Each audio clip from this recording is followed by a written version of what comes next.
Hey everybody, welcome back to Magic Orthodoxy. My name's David and this is a Magic Review.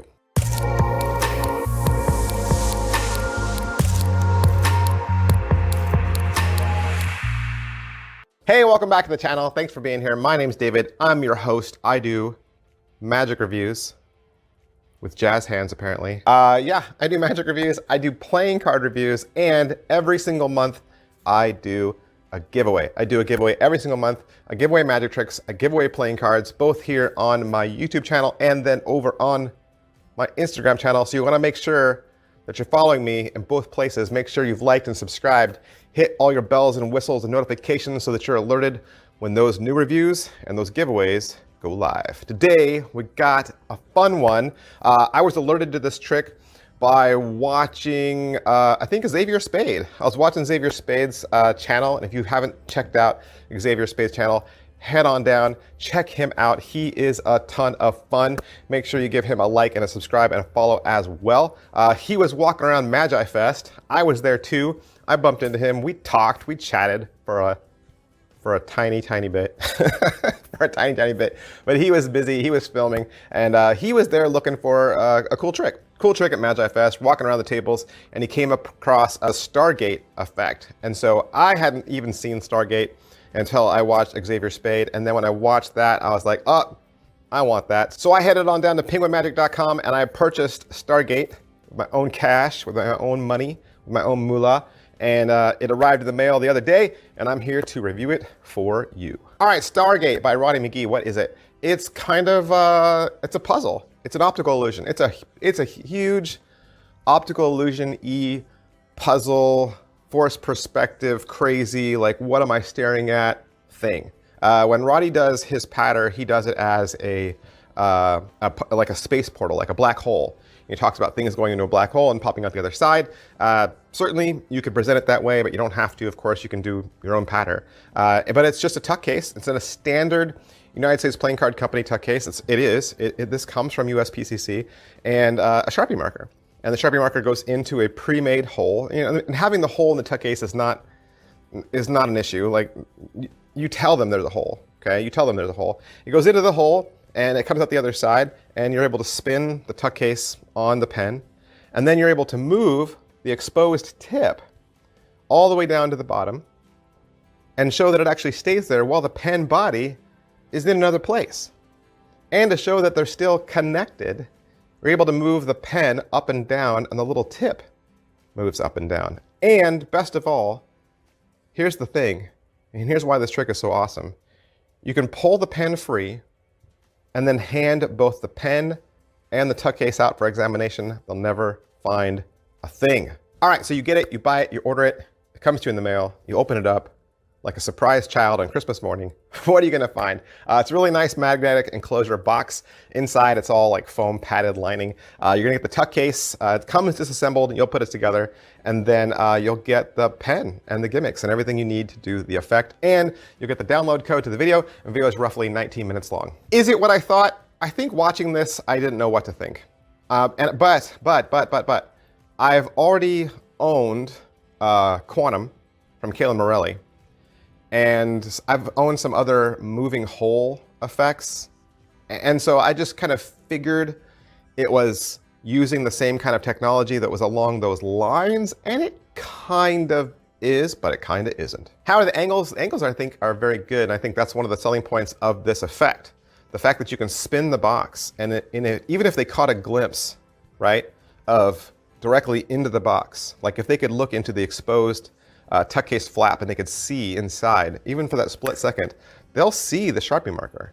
They'll see the Sharpie marker going up through it. So angles wise, super clean. I mean, there's a couple of things that you don't want people to see or catch. And of course, you can always flash, right? Nothing's perfect.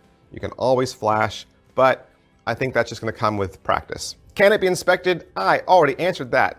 And that's the best part of this. You could hand both objects out for examination. That is to say, you can do that after you've removed what you don't want them to find. All right, so what's the overall quality and production value of the video? You got Roddy teaching you. He's standing against a white backdrop. I believe he has a mic. There's no music. He does have a slight accent, but it doesn't get in the way.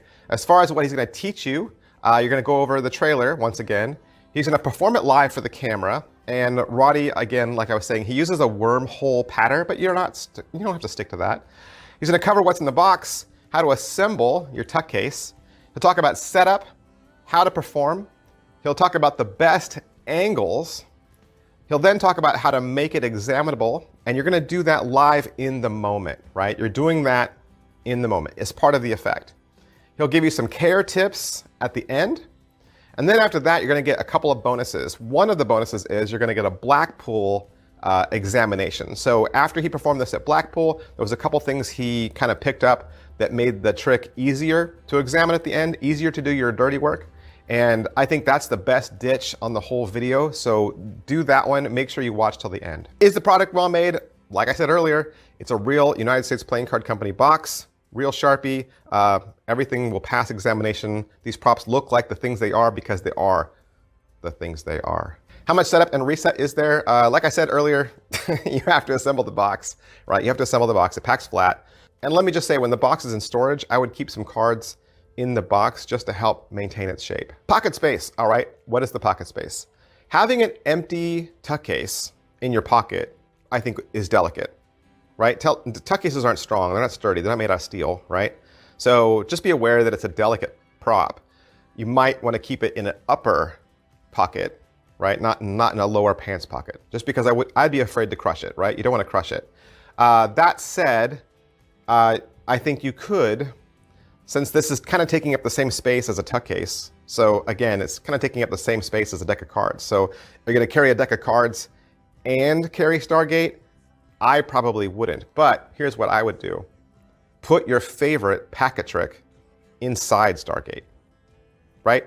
So then you can right away go into, hey, I got a card trick for you, but I don't have a whole deck of cards. You know, I'm not playing with a full deck. And you could spill out your packet trick, go into your packet trick, completely ignore the tuck case, right? And then go into Stargate as your closer. That would work. Positives, all right, so what are the positives? This trick's a jaw dropper. I mean, there's literally no other trick that looks like this. You know, you can't just look at this and say, oh, that trick is just like X or something. Maybe you can, but for me, it stands out. It's an original. I mean, you do this for somebody and they're gonna remember that visual. They're gonna be like, that's the guy that moved the pen, and right? It is a standalone effect that kind of transcends the card trick, right? It's not a pick a card, lose a card, da-da-da. It feels like a card trick because you're using a tuck case, but it's really not. And like I said earlier, if you combine this with a packet trick, they're just gonna feel like it was the tuck case that was holding the cards, right? They're not gonna feel like there's any heat on it. And I think that helps take away from the specialness of the tuck case. So again, I would say there's just no other trick like it. Negatives, a couple of negatives for me, okay? One's super petty, and the other one's legitimate, all right? And I always want to tell you the good and the bad of everything. It doesn't matter if this trick is sent to me for free. It doesn't matter if I buy it with my own money. I'm always going to give you honest and factual reviews every single time, no matter what, because this is your money, right? This is your money, not mine, and I want you to spend your money wisely. I'm not here to push tricks. I'm here to inform you and give you the facts, okay? Give you the facts. And we'll do the petty one first, okay? Okay, let's talk about physics for a second. Now, I understand this trick is supposed to defy physics, and why would we compare magic to physics? But if you lowered a tuck case onto a pen through a hole, the tuck case would not remain suspended above your hand. It would fall all the way down to your hand, right? The hole is bigger than the pen. So if you lowered the tuck case onto the pen and you let it go, it would just fall down to your hand. And there's really no explanation for that one. Like, he never explains why it remains suspended in midair and why it just, spins freely like a top. So that, I mean, just blow right by that. Don't mention that at all, because that's not that visual, I wouldn't hang there, because that visual isn't correct. Right, I guess? I don't know. Is that too petty? Is that too petty for me? The second one is the adhesive that comes with the effect, all right? When you're supposed to assemble this, mine wasn't strong enough at all. I don't keep anything in my tuck case that's strong or would make the tuck case expand. And every time I go back to the effect, the flap on the adhesive has always like lifted up. The adhesive always comes up. So I'm gonna look for a stronger adhesive for mine because the adhesive that comes with it failed me. All right, so is it worth your money? It is 60 bucks. $60 is really expensive. It is, it's really expensive. It really feels expensive. And the fact, I mean, it didn't even come with any cards, right? It's just an empty tuck case and a pen. It does feel really expensive, especially since, you know, the video isn't even that long. It's 19 minutes. Granted, it doesn't need to be any longer. It doesn't. I don't know, maybe throw in some more live performances. Something else, I would have expected this to be in the $45 to $50 range. 60 feels like a lot. But let me just say, there's a lot of customization in this, right? A lot. And because these are examinable props, think about that. I think for that extra 60, you're paying for realistic props that can be examined, that can also do this crazy trick. Who would like this? I think this trick is great for street magic, great for walk around, great for busking. It's a good one-off. Like if you're not gonna just do a card trick with a deck of cards and have a bunch of card tricks, you know, back to back to back. You wanted to do something like, hey, do a card trick, and you wanted to do like, hey, I don't have a card trick, but I can show you this. And you want to do this crazy effect. This would be a good one. But don't just take my word for it. There are other review channels out there on YouTube. There are men and women, hardworking, out there, busting their butts every single day, giving you quality reviews. There's lots of them.